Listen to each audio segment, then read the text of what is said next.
Assalamualaikum warahmatullahi wabarakatuh. Perkenalkan, nama saya Ika Putri Lestari. Nomor NPM saya 612024. Saya dari Prodi S1 Kebidanan tingkat 1. Saya membuat video ini untuk memenuhi tugas mata kuliah Fisika Kesehatan dan Biokimia. Di video kali ini saya akan membahas tentang mutasi gen pada sintesis protein dan cara mengatasi cacat bawaan lahir.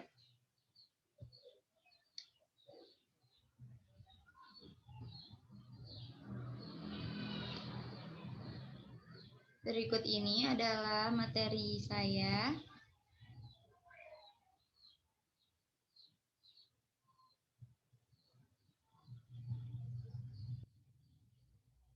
Ya, aduh kejauhan. Sebentar ya.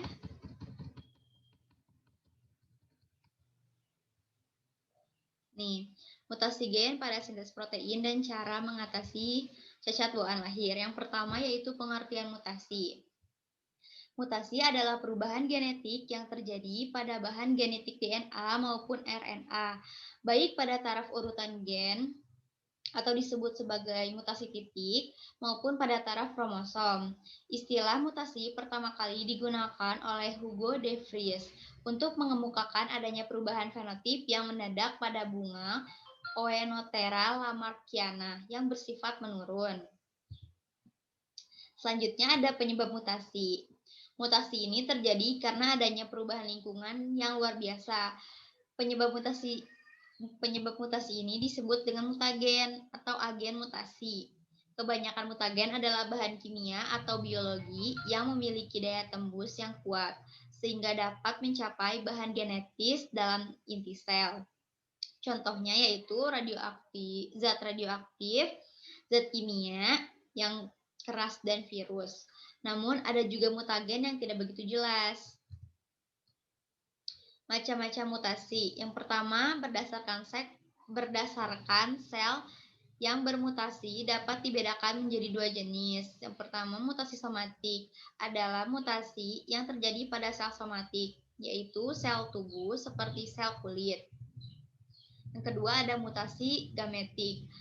Mutasi gametik adalah mutasi yang terjadi pada sel gamet, yaitu organ sel reproduksi yang meliputi sperma dan ovum pada manusia.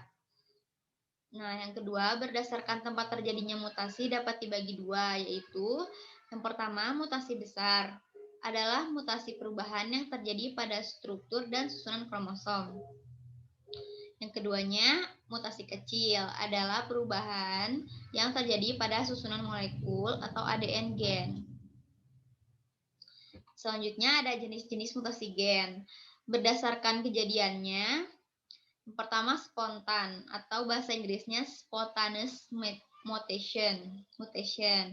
Yang kedua ada induksi, yaitu induksi mutation. Nah, berdasarkan jenis sel yang bermutasi ada dua juga, yaitu mutasi somatik dan mutasi genetik.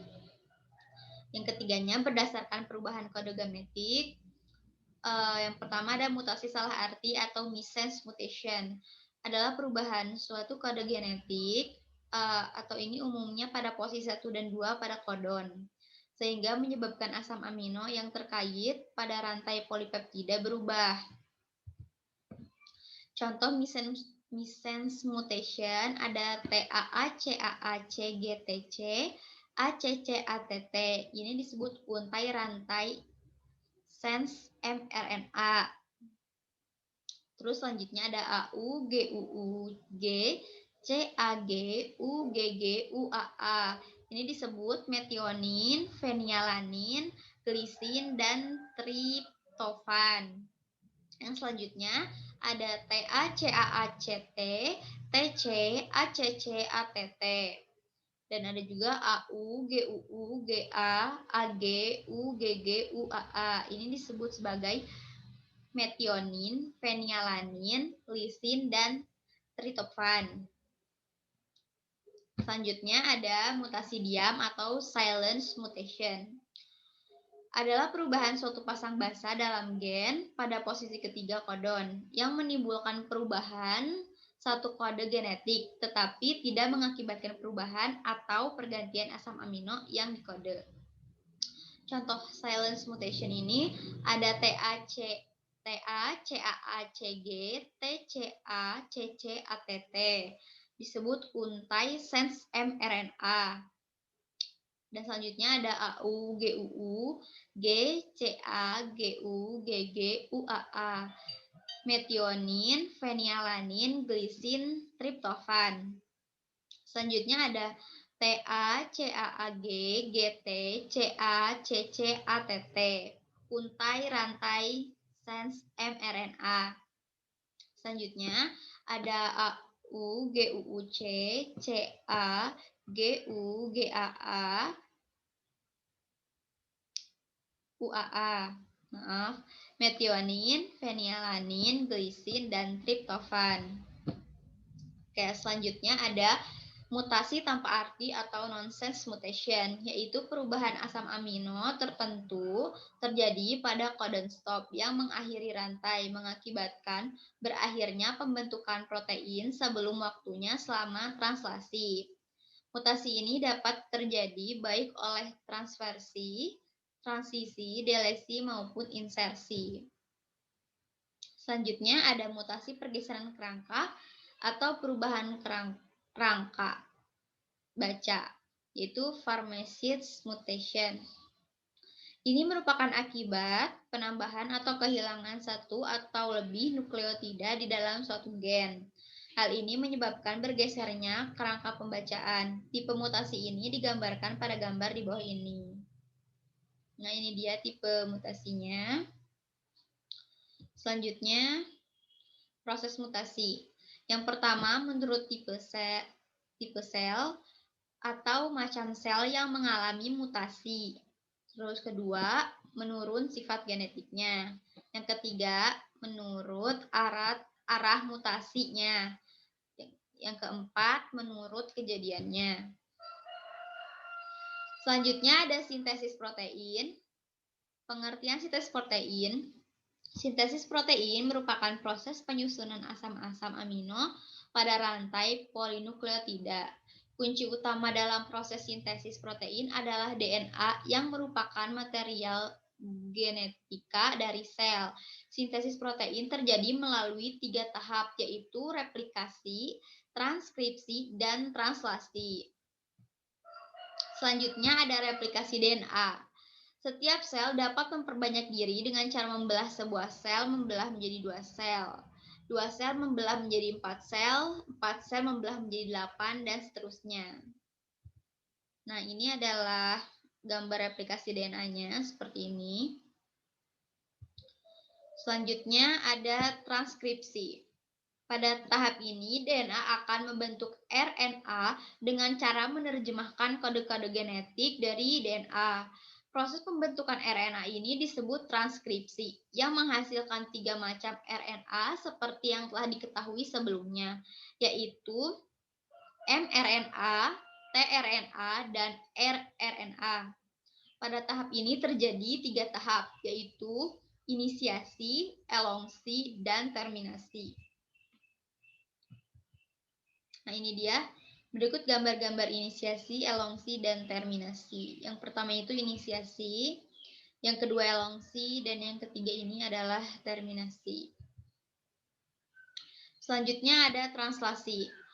Setelah replikasi DNA dan transkripsi mRNA dari nukleus ke sitoplasma sel, langkah selanjutnya adalah translasi RNA untuk membentuk protein. Nah, berikut ini adalah gambar translasinya, seperti itu. Selanjutnya, ini gambar-gambar inisiasi, elongsi, dan terminasi translasi. Yang pertama itu inisiasi, nah yang ini elongsi, dan yang itu terminasi tadi. Nah, sekarang cara mengatasi cacat bawaan lahir. Yang pertama, konsumsi asam folat. Ibu hamil dianjurkan untuk mengkonsumsi asam folat bahkan sebelum kehamilan itu terjadi. Ini karena asam folat mengandung vitamin B yang dapat mengurangi resiko cacat bawaan lahir. Contohnya, asparagus, telur, brokoli, buah jeruk, bayam, hati sapi, pisang, dan sebagainya. Yang kedua yaitu makanan bernutrisi. Konsumsi makanan yang kaya akan vitamin, termasuk asam folat dan vitamin C. Pastikan Anda mendapatkan vitamin dari makanan, karena tubuh akan lebih cepat menyerap dibanding jika Anda mengonsumsi multivitamin. Contoh makanan yang bernutrisi ada kangkung, brokoli, pepaya, stroberi, dan lainnya. Oke, selanjutnya yaitu stop alkohol dan rokok. Kedua hal ini disertai narkoba, dapat menyebabkan kelahiran prematur, bayi lahir dengan berat badan rendah, janin meninggal, dan keguguran. Walaupun ada beberapa yang berpendapat bahwa mengkonsumsi sedikit alkohol saat hamil tidak berefek pada janin. Sebaiknya ibu hamil tidak minum sama sekali. Yang keempat, hindari obat-obatan yang tidak diperlukan. Sebaiknya ibu hamil tidak mengkonsumsi obat-obatan karena obat dapat masuk ke janin melalui plasenta dan menyebabkan cacat lahir. Yang kelima adalah sejarah keluarga. Menurut data web MD COM 7000, cacat lahir berhubungan dengan genetis. Itu berarti resiko janin mengalami hal ini bisa dilihat dari genetik orang tua atau sejarah keluarga. Beberapa kondisi seperti kelainan jantung dan Down syndrome berhubungan dengan komponen kompleks. Oke. Nah, mungkin segitu saja yang bisa saya sampaikan. Mohon maaf apabila ada kata-kata yang masih salah atau mungkin tidak berkenan. Saya mohon maaf. Oke, terima kasih telah menonton video ini. Saya Ike Putri Lestari, mohon undur diri.